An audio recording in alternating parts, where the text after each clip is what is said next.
Bonsoir, vous êtes toujours sur Radio Sensation Normandie, merci de nous rester fidèles. Le MAG, petit magazine de 10 minutes pour en savoir un peu plus sur la vie sociale et culturelle de notre territoire, sur le département et au-delà, puisqu'aujourd'hui nous allons changer de frontière et aller vers la Seine-Maritime pour une initiative qui s'appelle Femmes, Sport et Emploi.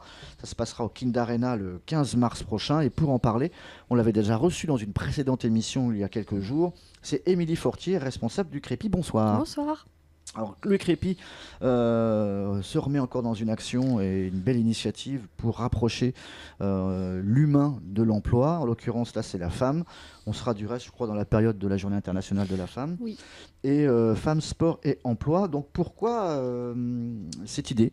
Alors, c'est une idée qui vient du réseau Crépi, puisqu'en fait, depuis plus de 20 ans, National, d'accord. Le réseau Crépi organise des actions emploi, sport-emploi. En fait, l'idée étant que recruteurs et personnes en recherche d'emploi puissent se rencontrer en premier lieu sur un pied d'égalité. Donc le sport est un prétexte à cette rencontre, comme on pourrait utiliser parfois le théâtre, la culture, puisqu'on fait aussi ce genre d'action. Ça veut dire que la demandeuse d'emploi et son futur patron vont mouiller la chemise, enfin le maillot ensemble, quoi. C'est ça. Alors, ouais. Ça reste ludique. Ouais. On n'est pas sur des compétitions.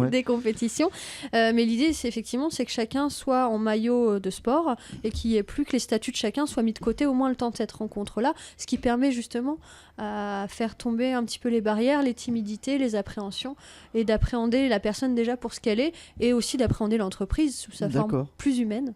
Voilà, parce qu'on sait qu'il y a beaucoup de stéréotypes. On parle de sport et de féminité. Là, oui. Est-ce qu'il peut y avoir aussi une ouverture vers le handicap ou pas ? Alors, il y a parmi les personnes qui seront inscrites sur cette action-là, des femmes en situation de handicap, puisque nous, on ouvre totalement les actions que l'on propose, hormis là aux hommes. Voilà. Booster votre engagement et vos recrutements. Est-ce que les chefs d'entreprise goûtent un peu ce genre d'expérience ? Est-ce qu'ils boudent ou pas ? Est-ce qu'on sait si on a du répondant ? Alors, en ce moment, on en a, parce que l'actualité fait qu'il y a une vraie sensibilisation et que tout le monde est un peu secoué par certaines révélations et parce qu'on a l'impression de découvrir le sujet.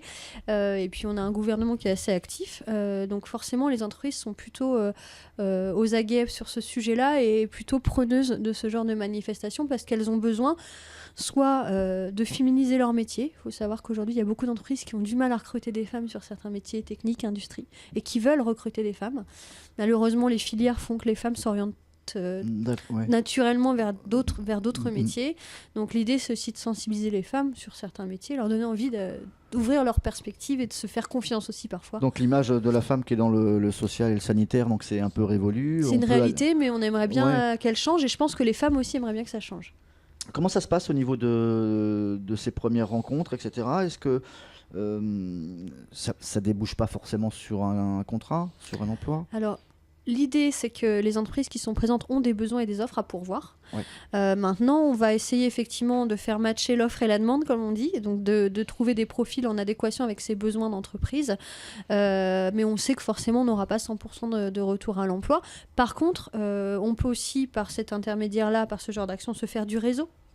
On sait qu'on va peut-être rencontrer une entreprise qui n'a pas de besoin pour son profil, mais qui connaît, vend d'une possibilité, et puis de créer du lien entre des personnes et de l'entraide aussi. D'accord. Le profil un peu des entreprises qui seront présentes, c'est quoi ? C'est dans le bâtiment, dans la santé Pas de secteur particulier, toute taille, tout secteur. Mais alors là où on parle, vous savez à peu près qui va être là ou pas ? Alors à ce jour, on a... Il y a des grosses enseignes ? Oui. Qui sont représentées ? Il y a des grosses, des petits, des moyens. C'est d'ailleurs très intéressant, c'est qu'on a tout type d'entreprises qui sont inscrites aujourd'hui, qui ont répondu assez nombreuses, donc ça on en est ravis. Et il n'y a pas de secteur particulièrement défini. On a justement voulu aller chercher des secteurs en demande de femmes. L'intérim ou pas ? Oui, aussi. Ok, d'accord. Ça se passe sur une journée, c'est de quelle heure à quelle heure ? Alors c'est de 9h à 17h. 9h à 17h, c'est le 15 mars. Voilà. Et une trentaine d'entreprises en gros, et un chiffre symbolique pour rencontrer 76 femmes originaires de la Seine-Maritime. Oui. 76, on se demande pourquoi. En recherche d'emploi, donc c'est le chiffre bien sûr du département. Partenariat avec la région, comment ça se passe ou pas du tout, là, sur ce projet-là, on est cofinancé par le Commissariat général et l'égalité des chances, le Pôle emploi et et la métropole Rouen-Normandie. Et c'est une action qui est pilotée à la base par la préfecture de Seine-Maritime. D'accord. Voilà. Ça sera peut-être un peu moins, entre guillemets, protocolaire que votre précédente action que vous aviez fait sur l'égalité homme-femme, etc. Où il y aura quand même des élus qui viendront. Il y aura des élus parce que forcément on a des cofinanceurs qui souhaitent aussi mettre en avant le sujet et en faire parler, et c'est très bien.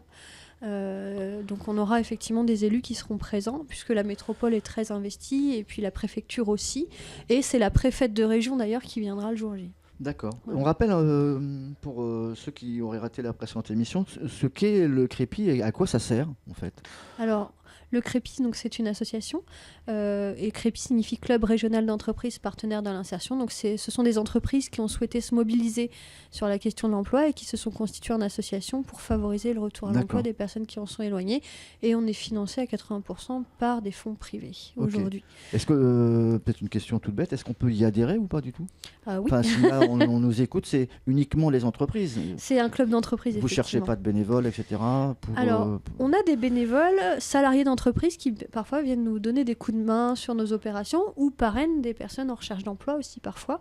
C'est-à-dire qu'elles donnent du temps à des personnes qui aujourd'hui sont privées d'emploi, en sachant qu'aujourd'hui on peut tous basculer dans la case insertion et que c'est un peu la politique de la main tendue. Donc, vous faites des ateliers, c'est ça? Ah oui, ça nous arrive de faire des ateliers, du parrainage, des recherches de parrains. On constitue des binômes entre personnes en recherche d'emploi et personnes qui sont en emploi, parce que c'est toujours intéressant d'avoir un parrain pour nous aider au quotidien, à se faire du réseau, etc. Donc ça, on le fait toute l'année. On organise d'autres actions forcément sur le territoire. Voilà, on en aura une bientôt aussi sur Le Havre. Enfin, on est assez présent. Après celle-ci, après là, vous avez dit... le 15 mars, oui. Ça sera à peu près... Le 6 avril. 6 avril, prochain. On a une thématique. Sur Le Havre, ça s'appelle Lumière sur l'emploi, et la thématique, c'est l'insertion des personnes qui sont habitants des quartiers prioritaires de la ville. D'accord. Voilà. Okay. Et dernièrement, vous aviez aussi fait une opération au théâtre du Moulin à Louviers sur... l'égalité homme-femme, etc., dans le milieu professionnel, à part égale, avec des gens de l'EPID. Pourquoi justement des jeunes de l'EPID ont participé à cette initiative? Alors, c'était une opération, une soirée qui était ouverte aux entreprises, aux partenaires, aux institutionnels, mais on a souhaité aussi sensibiliser des jeunes qui sont aujourd'hui en recherche d'emploi, parce qu'on sait que le public jeune aujourd'hui, il y a une vraie réapparition de comportements sexistes. Et on a un vrai souci, on voit réapparaître des choses qu'on ne pensait plus voir. Donc c'est aussi une manière de sensibiliser les plus jeunes et puis des futurs salariés d'entreprise, parce qu'aujourd'hui ils recherchent du travail, mais demain ils seront en entreprise, ces jeunes-là, peut-être des futurs dirigeants d'entreprise. Donc c'est important de faire passer certains messages à tout le monde. C'est un sujet qui concerne vraiment tout le monde. Donc une journée qui s'était déroulée également sous le signe un peu de la détente, mais avec sérieux. Il y avait une pièce de théâtre qui a été jouée, effectivement, par des professionnels. Oui, c'est un spectacle qui s'appelle Coup de torchon, qui est joué par la troupe du Théâtre des Coteaux, qui est une troupe de l'heure. D'accord. Voilà, et qui permet, par plusieurs scénettes, d'évoquer tous les sujets dans le sujet de l'égalité femmes-hommes. Donc on va de l'égalité professionnelle, des femmes en politique, des violences faites aux femmes, c'est très très large. Et c'est des scénettes très animées, c'est un super spectacle. Pour le coup, ça permet vraiment de faire passer des messages et de mettre en lumière la réalité. D'accord. Le Crépi Normandie propose également, depuis tout récemment, je crois, aux entreprises, un atelier de travail éphémère sur le sujet. Alors on aimerait bien effectivement monter ce projet-là. Le mettre en place, ouais. Voilà, c'est en cours. L'idée, c'était de donner une suite à parts égales et d'emmener les entreprises qui étaient déjà présentes cette soirée-là pour mettre en place des actions très concrètes et de créer des échanges de bonnes pratiques entre les entreprises. D'accord. Voilà. Émilie Fortier, on rappelle l'événement ? Oui, donc Femmes, Sport et Emploi, tout on Kind Arena, le 15 mars 2018. Et je voulais préciser aussi qu'on travaille avec l'APSJ 76 sur ce projet. Une association qui a pour vocation de travailler dans le domaine du sport. D'accord. Si on veut vous connaître un peu mieux au sein du Crépi, il y a un site internet ? Oui, alors le site du réseau, www.crépi.org. Et ensuite, on a une page Crépi Normandie. Sur la région ? Voilà. D'accord, et donc, on a toutes les actions menées. Toutes les actions du réseau, puisqu'on est 16 Crépi en France. Et puis si on veut se renseigner sur le Crépi Normandie, on a notre page dédiée. Ok. Émilie Fortier, merci. Merci. À très vite sur notre antenne. Au revoir.